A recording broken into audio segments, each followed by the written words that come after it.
오늘 제목은 이렇습니다. 좀 따라해 보세요. 막내 다윗. 예, 혹시 여러분들 가운데 막내 있어요? 막내 한번 손 들어 보세요. 예. 그 옆에 엄마는 막내 아니에요? 막내지요?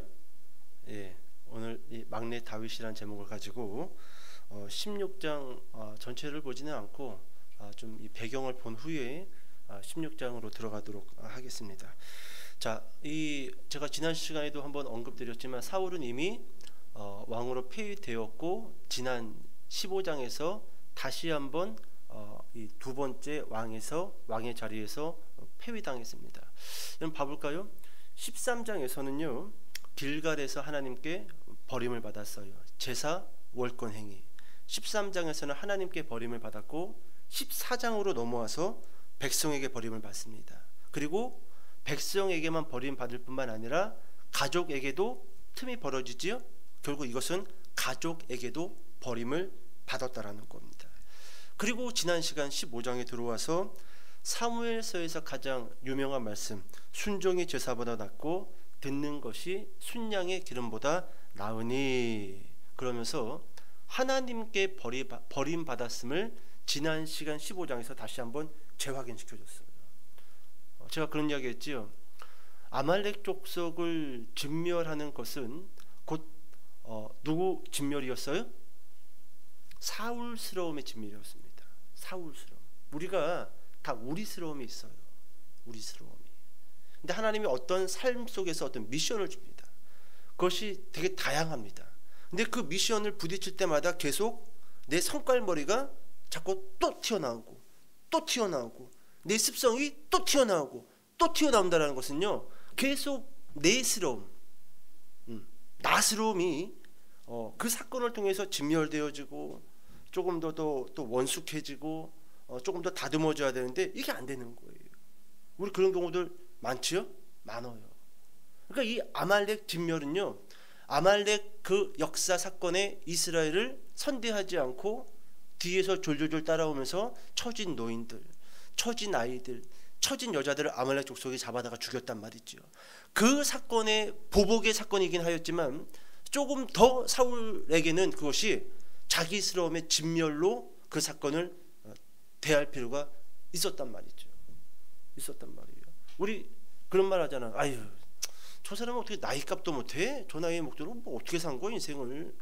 그럼 그 사람은요 계속 그 인생을 굽이굽이 살면서 자기스러움을 어떤 사건과 부딪히고 어떤 환경과 부딪히고 어떤 사람과 부딪혔을 때 자기스러움을 계속 깎고 하지 않았던 거예요. 부딪힐 때마다 더. 그래서 나이값 좀 해라. 나이값 하는 게 쉬운 게 아니에요. 저도 어렸을 때 뭐 동네 어른들 이 양반이 막 이러면서 뭐 너 몇 살이야? 막 이러면서 막 나이값 좀 하라고 싸우는 것들 많이 봤거든요. 꼬마였을 때. 저 아저씨들이 왜 싸우지? 나이값도 못하고. 근데 제가 이제 그 아저씨 또래가 되니까 나이값 하는 게요 이게 쉽지 않아요. 쉽지 않습니다. 그 나이값 하는 게 어느 순간에 되는 게 아니에요. 그 나이값을 하는 것은 모든 인생을 통틀어서 그 사람이 얼마큼 자기스러움을 진멸했느냐, 얼마큼 하나님께 무릎 꿇고 기도함으로 인해서 하나님 앞에 원숙한 성도로 세워졌느냐, 그 모든 그 통합값이 무슨 값이라고요? 따라해보시죠. 나이값이에요. 나이값입니다. 지난 시간 15장에서는 사울이 하나님께 버림받았다라는 다시금 재확인을 우리가 확인해 봤지요. 자, 그리고 이제 오늘 드디어 16장에 들어옵니다. 사울은 두 번 폐위되었고 다시금 재확인됐어요. 그리고 나서 이제 누가 등장하는 거예요? 첫 번째 왕이 싹 사라졌으니까 그 중에 두 번째 왕이 등장하겠죠. 그게 오늘 16장의 본문입니다. 오늘 드디어 이스라엘의 두 번째 왕 누구요? 다윗. 그렇습니다. 다윗이 등장을 합니다. 자, 근데 다윗은 이 성경 전체를 놓고 아주 중요한 이 등장 인물이라는 거예요. 왜냐하면 여러분 요한복음 7장 42절을 제가 잠깐 읽어드릴게요. 성경에 이르기를 그리스도는 다윗의 씨로. 그리스도는 누구의 씨로? 그렇습니다. 그래서 아주 중요한 인물이에요. 아주 핵심적인 인물입니다. 그리스도는 다윗의 씨로 또 다윗이 살던 마을 베들레헴에서 나오리라. 어디에서 나오리라? 근데 그 베들레헴이 원래 누가 살고 있었던 동네예요? 다윗이라는 거예요. 그러니까 다윗이 태어나고 다윗이 자랐던 그 베들레헴에서 다윗의 씨로 누가 태어나실 거라는 거예요? 그리스도, 예수님. 다윗의 고향 어디요? 베들레헴. 예수님의 고향 어디요? 베들레헴. 예수님이 자란 곳은 어디예요? 나사렛. 나사렛. 그러니까 여러분 보세요. 다윗이 오늘 싹 등장을 하는데 이 다윗이 왜 중요하냐면 다윗은 정확하게 앞으로 오실 예수님에 대한 그림자로 나옵니다. 등장을 합니다. 정확하게 앞으로 오실 메시아 되신 예수 그리스도의 모형의 모습을 가지고 드디어 16장에서 등장을 하고 있다라는 것이지요. 여러분 이스라엘이 드디어 이제 다윗이 등장을 하고 이제 사무엘 이제 후반부로 가면은 다윗이 모든 적들을 다 물리치고 이스라엘의 평화를 이제 왕국하게 됩니다. 평화의 왕국을 왕국하게 돼요. 이게 바로 정확하게 예수님의 모양이에요. 예수님이 다시 이 땅 가운데 왕으로 오실 때 지금 전쟁이 얼마나 막 흉흉하게 들립니까? 막 3차 대전에 곧 일어나도 이상하지 않을 만큼 이러다가 여러분 전쟁 나는 거예요. 러시아 우크라이나 전쟁이 날 줄 알았습니까? 그죠? 났잖아요. 그리고 그것이 한 달, 두 달 만에 끝날 줄 알았어요. 미국에서도 한 달이면 끝날 거다라고 했는데 지금 몇 년째예요? 3년째입니까? 횟수로? 이거 여러분 끝날 수 있는 전쟁이 아니에요. 이거는 러시아는 절대로 이 전쟁 포기 못하고 우크라이나도 서방의 지원을 받기 때문에 포기할 수 없는 전쟁인데 여러분 이 전쟁이 잘못하다가 유럽으로나 이런 쪽으로 확전이 되면은요 3차 대전은 그냥 눈 깜짝할 사이에 일어납니다. 기도하셔야 돼요. 근데 오늘날 우리 사람들이요 되게 뭐라고 할까 살짝 멍 때리는 것 같아. 멍 때리는 것 같아요. 죽음이 저 멀리에서 있으면서 나에게는 안 올 줄 알고 있는 것처럼 전쟁의 공포가 저 멀리에서 드리워지고 있는데도 그냥 뭐라고 할까요? 안 일어날 것처럼. 여러분 예수님이 그런 이야기 하지 않았나요? 마지막 때가 되면은 너희는 하늘에 저 먹구름이 몰려올 때 비가 오겠구나 그렇게 예측하고 예상하면서 우산을 준비하는데 너희는 왜 시대를 읽지 못하느냐.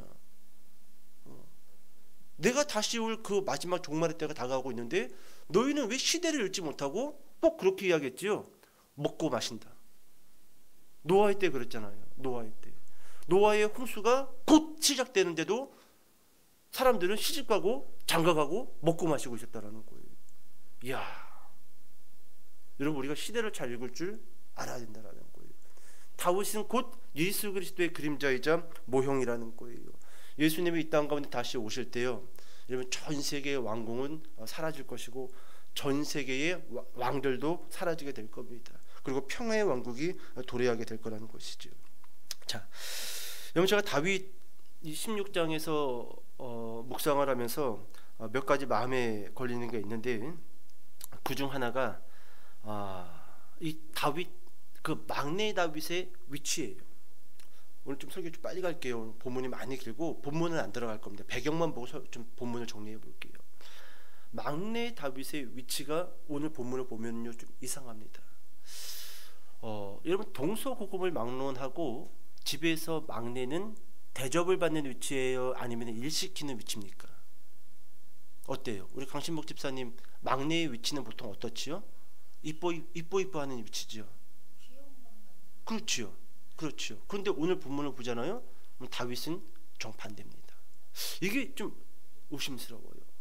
다윗의 형제가 어떻게 되냐 하면은 성경을 찾아보면은 8남 2녀 중에 다윗이 막내입니다. 다 위로 8남 2녀 막내예요. 막내입니다.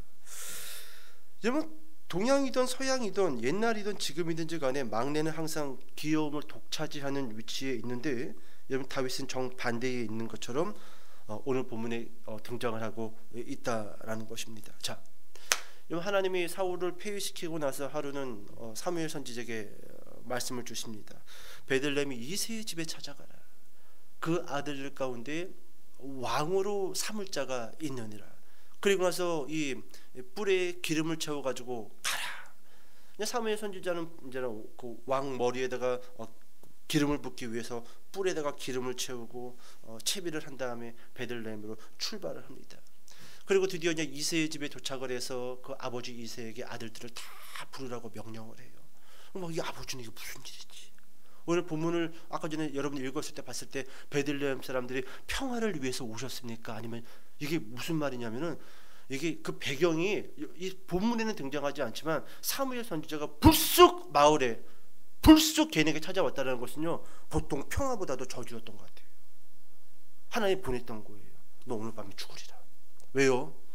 너의 범죄를 하나님이 목도하였다. 그러니까 이 사무엘 선지자가 나타날 때 사람들이 벌벌 떠는 거예요. 우리가 보통 선한 일보다 악한 일 많이 하잖아요. 그죠?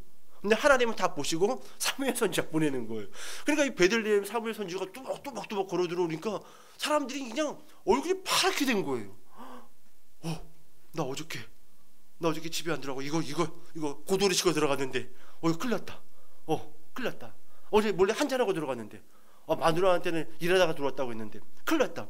다들 그냥 막 입술이 파래가지고 평화를 위해서 오셨습니까? 근데 사무엘 선지자가 뭐라고 대답해요? 평화를 위해서 왔다. 평화를 위해서 왔다. 그리고 쓱 들어갑니다. 자, 드디어 이새가 아들들을 쫙 불러 모으는데, 자, 먼저 첫 번째 아들의 이름이 뭐냐 하면 엘리압입니다. 엘리압. 자, 6절과 7절 읽어볼게요. 6절과 7절. 자, 시작.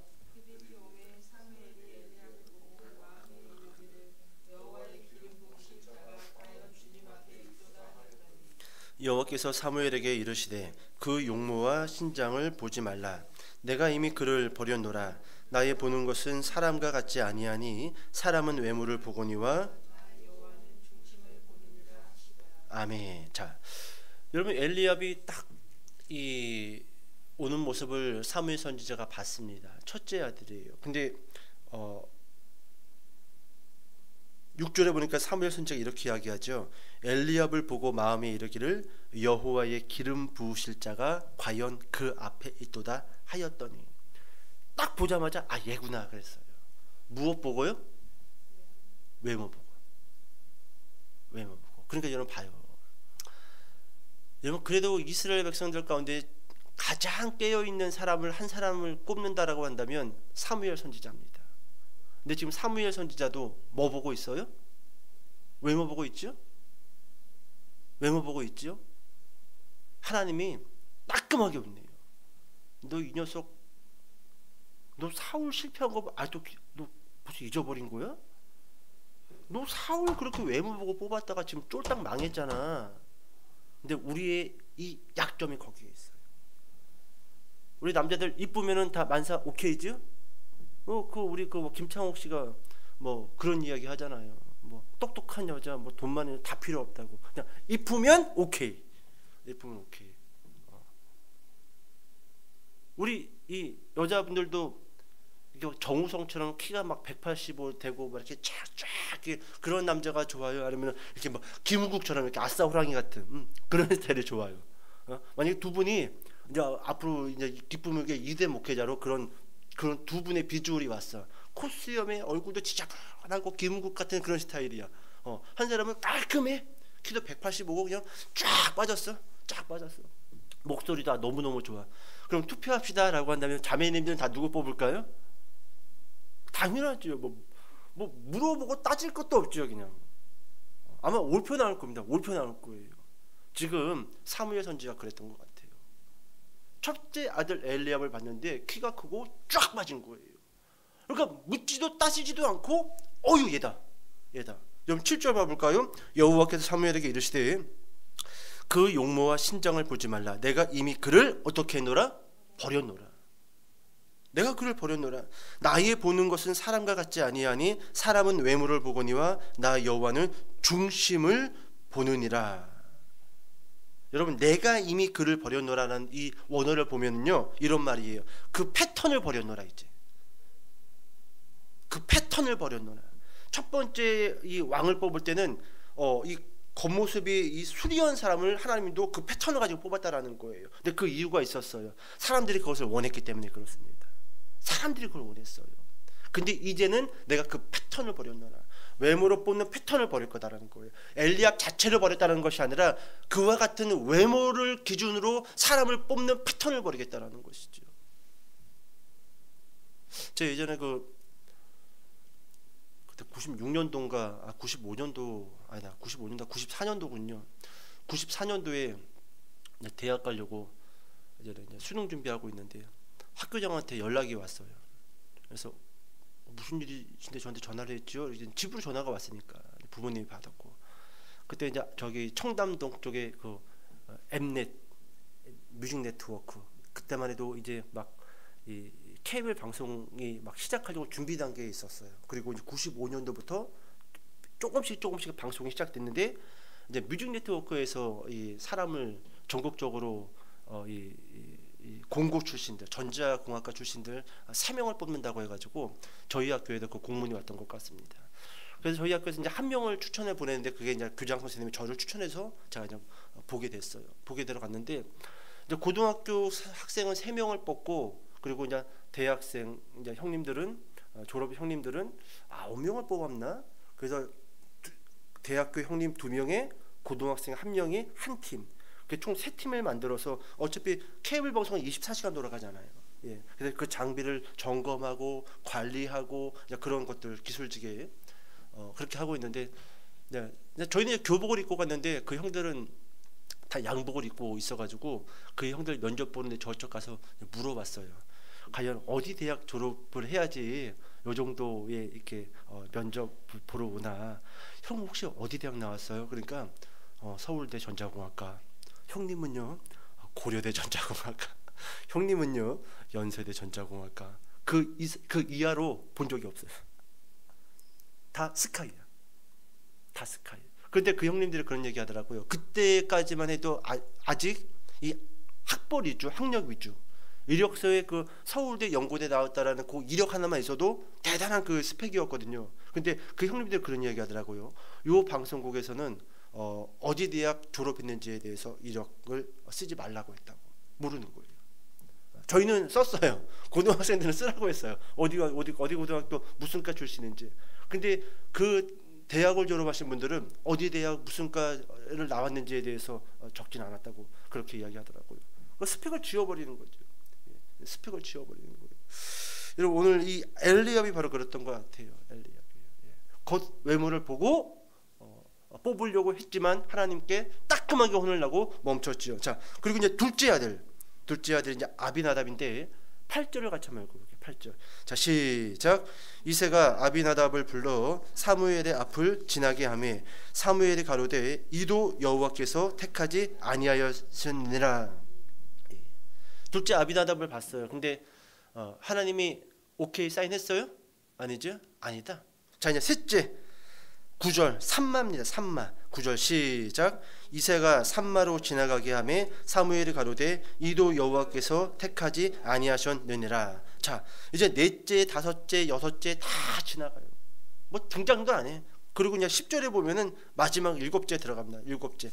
10절 읽어볼게요. 시작. 이새가 그 아들 7으로 다 사무엘 앞을 지나게 하나 사무엘이 이새에게 이르되 여호와께서 이들을 택하지 아니하셨느니라 하고.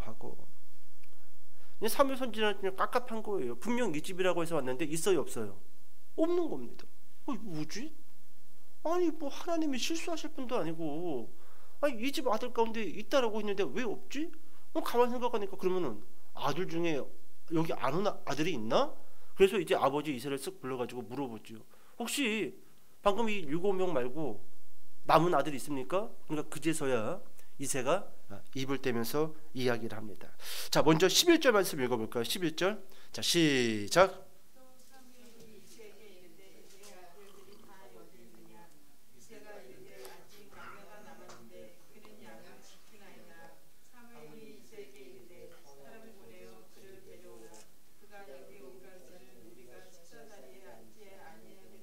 아멘. 여러분 잠깐 볼까요?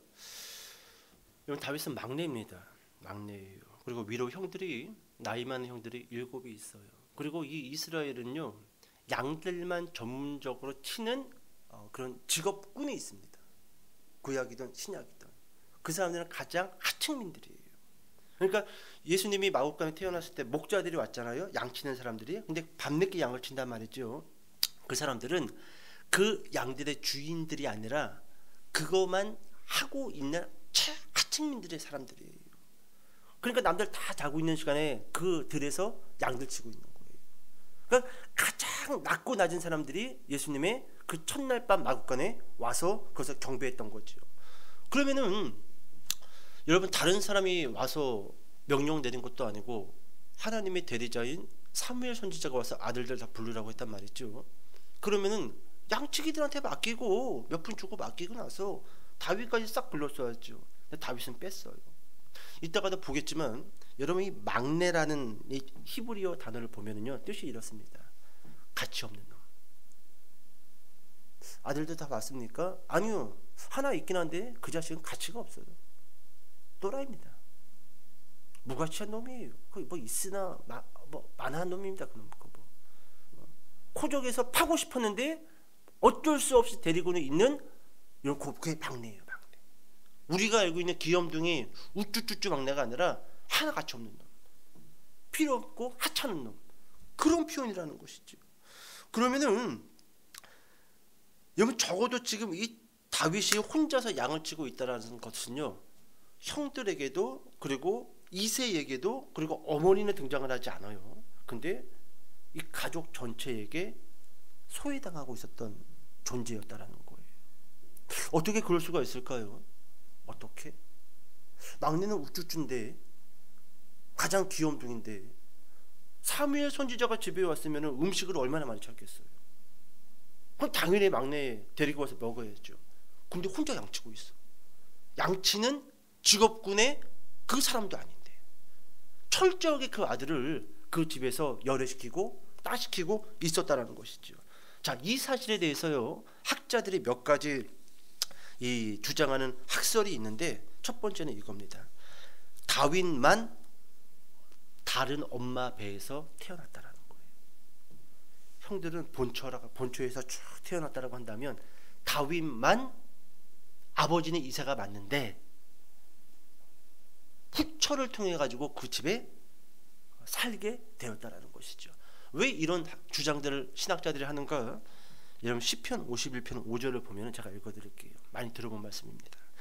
내가 제약 중에서 출생하였으며 어머니가 제 중에서 나를 잉태하였나이다. 이게 다윗의 시입니다. 내가 어디 중에서 출생했다고요? 죄로 인해서. 이것을 학자는요, 아버지와 어머니의 그 썸과 불륜 때문에 내가 출생됐다라는 거예요. 그래서 어머니가 죄 중에서 나를 잉태하였다. 근데 이 51편이요, 밧세바와 동침한 후 선지자 나단에게 책망 들었을 때 썼던 시입니다. 그러니까 이것을 학자들은 이렇게 이야기합니다. 내가 밧세바와 동침한 후 아이를 임신하여서 제약 중에 그 아이를 임신하였던 것처럼 51편 5절, 나도 제약 중에서 그렇게 출생했다. 나도. 이게 신학자들이 다윗에 대해서 주장하는 한 가지 학설이라는 겁니다. 여러분, 또 시편 69편 8절을 보면은요, 이런 말씀이 있어요. 내가 나의 형제에게는 객이 되고, 뭐가 되고요? 객이 되고. 형제들은 나를 계속 손님 취급한대요. 막내 히브리어 카탄, 하찮은 놈, 쓰잘데기 없는 녀석, 필요 없는 녀석, 우리 집에 아주 그냥 없어져야 할 존재. 형제에게는 객이 되고 나의 어머니의 자녀에게는 낯선 사람이 되었나이다. 어머니의 자녀, 그러니까 본초지요. 물론 다윗도 그 집에 살았으니까 그분을 어머니라고 했겠지만 나의 어머니의 자녀들, 그 형들, 낯선 사람이 되었나이다. 참 학자들이 예리하죠. 예리해요. 하나 더 읽어볼까요? 시편 27편 10절을 보면은요, 내 부모는 나를 버렸으나 여호와는 나를 영접하시리이다. 부모가 자기를 버렸대요. 그리고 나를 영접하고 나를 위로해준 존재는 누구만이다? 하나님만. 형제들도 나를 버렸고 부모님도 나를 버렸는데 유일하게 그 들판에서 찬 이슬을 맞으며 양을 칠 때 나에게 찾아와서 말씀으로 위로하시고 나에게 힘이 되시고 나에게 능력이 되시고 나에게 방패가 되시고 나의 산성이 되신 분은 누구다? 하나님이시라는 거예요. 하나님이시라는 거죠. 여러분, 그렇다고 한다면 이런 막내 다윗, 하찮은 다윗, 출신 배경이 좋지 못한 다윗, 어떻게 왕으로 간택받게 된다라는 거예요. 어떤 이유가 있는 건가? 어떤 이유가? 여러분, 16장 오늘 본문 14절부터 18절을 읽을 텐데 먼저 18절만 읽어봅시다. 18절만. 자, 시작.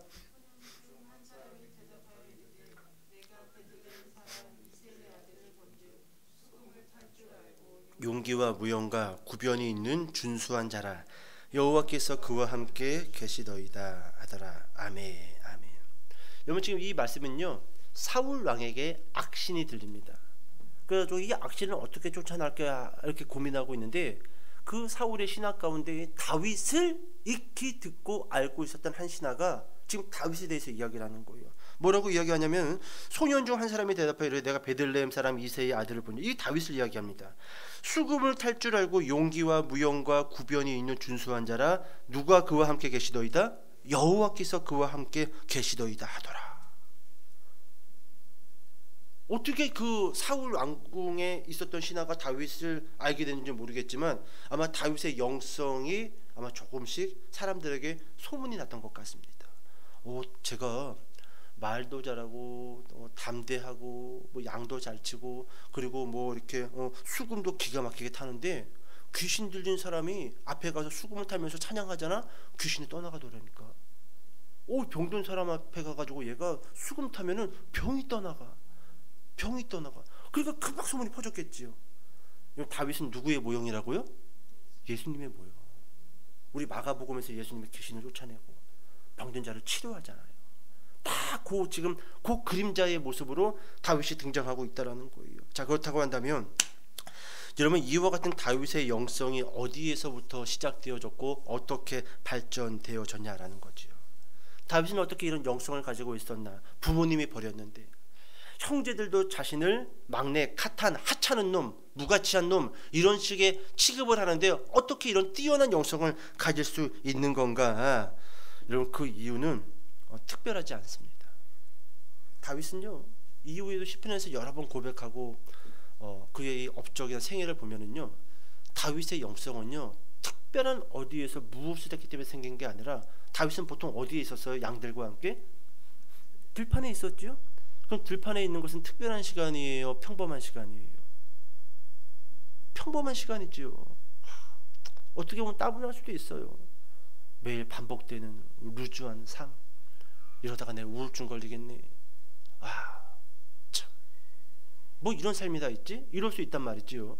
잘 봐요. 근데 다윗은요, 그런 늘 반복되는 그런 일상의 평범한 삶을요, 하나님과 영적 교통을 하는 시간으로 삼고 훈련을 했다라는 거예요. 여러분, 뛰어난 사람은요, 갑자기 어디서 등장하는 게 아닙니다. 꾸준히 그 평범한 일상 속에서 무언가를 반복하고 또 반복하고 또 반복할 때요, 뛰어난 사람이 될 수가 있어요. 맞아요? 틀려요? 맞습니다. 무슨 일 생길 때만 기도하는 사람들 있죠. 여러분, 이 사람들의 영성은요, 그 바닥에서 벗어날 수 없어요. 아무 문제가 없지만 그냥 평범한 일상이지만 그 시간에 시간을 떼서 하나님하고 영적인 교통을 갖는 시간, 하나님께 기도하는 시간을 삼고 꾸준히, 그게 10분이라도, 그게 때로는 30분이 되더라도 그것을 꾸준히 이어가는 사람들은요, 여러분, 하나님께서 탁월하게 그의 영성을 세우십니다. 그리고 그를 통해서 일하십니다. 일하셔요. 그러니까 여러분, 좀 특별하게 뭘 더 해야 되나? 하나님 앞에 그러지 마세요. 그냥 늘 루즈한 일상, 반복되는 일상, 그 일상 속에서 하나님과 교제할 수 있는 그런 시간을 따로 떼서, 여러분, 그 교제의 시간 가운데 말씀도 좀 읽고 성경도 조금 암송을 하고 그리고 틈틈이 기도도 하고, 다윗의 영성이 바로 거기에서부터 출발되어졌다라는 것이죠. 평범한 시간, 일상의 시간을 어떻게 사용하느냐에 따라서 다윗이 그 7 형들을 제끼고 무엇이 돼요? 왕이 되지요? 왕이 된다라는 거예요. 왕이 된다라는 것이죠. 이제 설교 마치겠습니다. 여러분, 우리는 늘 바쁘게 살면서도 또 평범한 일상을 또 반복적으로 살고 있습니다. 그러면서 무언가 획기적인 어떤 인생이 내 앞에 찾아오기만을 기대할 수도 있어요. 감나무에서 감이 떨어지기만을 기다리는 동네 아이들처럼 뭔가 획기적인 내 인생을 확 뒤집을 만한 어떤 그 무언가가 떨어질 것을 우리는 기대하고 있는데, 여러분, 그것은 잘못된 겁니다. 오늘 집에 돌아가시면요, 종이 한 장 꺼내놓고 내 일상의 시간표를 다시 한번 쭉 써보세요.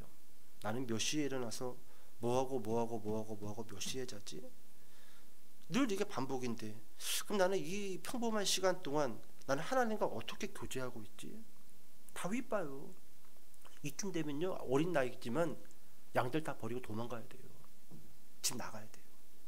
삐뚤어져도 제대로 삐뚤어져야 돼요. 근데 뛰어난 영성을 가지고 있잖아요. 결국은 그 영성 때문에 왕궁의 부름을 받고 그 왕궁에 있다가 결국 2번째 왕으로 올라가잖아요. 그 출발이 어디라고요? 외모요? 아니에요. 영성입니다. 영성이에요.